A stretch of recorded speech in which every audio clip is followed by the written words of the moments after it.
देवी सुरेश्वरी भगवती गंगे त्रिभुवन तारिणे तरल तरंगे शंकर मौली बिहारिणे विमले मम मतिरास्तां तव पद कमले भागीरथी सुख दायिनी माता तव जल महिमा निगम ख्याता ना हम जाने तव महिमा नाम पाहि कृपा माये माम ज्ञानम हरिपद पाद्यात् रांगेड़े गांगे हिम विधुमुक्ता धवल तरांगे दूरी कुरु मम दुष्कृति भारम कुरु कृपया भव सागर पारम तव जलममलं येन निपीतं परमपदं खलो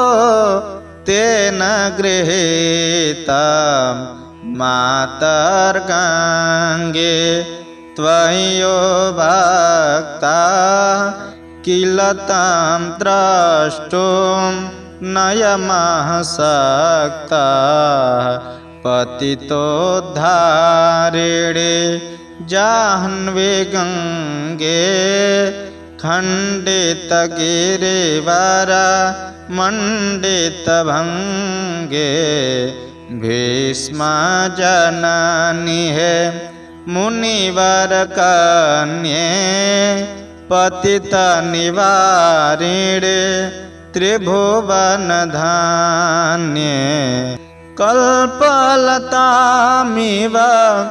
फलदां लोके प्रणमत्यस्त्वां न पतति शोके पारावार विहारिणे गंगे विमुख युवती कृत तरलापांगे तव चेन्मातः स्त्रोतः स्नातः पुनरपि जठरे सोऽपि न जातः नरक निवारिणे जाह्नवी गंगे कलुष विनाशिनी महिमोत्तुंगे पुनरसदंगे पुण्यतरंगे जय जय जाह्नवी करुणापांगे इंद्र मुकुटमणि राजित चरणे सुख दे शुभ दे भृत्य शरण्ये रोगं शोकं तापं पापं हर मे भगवते कुमति कलापं त्रिभुवनसारे वसुधाहारे त्वमसि गतिर्मम खलु संसारे अलकानंदे परमानंदे कुरु करुणामयि कातर वंदे तव तट निकटे यस्य निवासः खलु वैकुंठे तस्य निवासः वरमिहनीरे कमठो मीनः किं वा तीरे सरटक्षीड अथवा स्वपाचो मलिनो दीनास्तव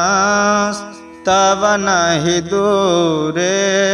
नृपति कुलीनः भो भुवनेश्वरी पुण्ये धान्ये देवी द्रवमयी मुनिवर कान्ये गंगास्तव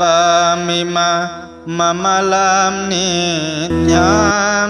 पठति नरो यः सजयते सत्यं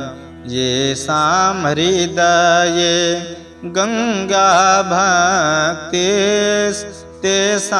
भवति सदा सुखमुक्ति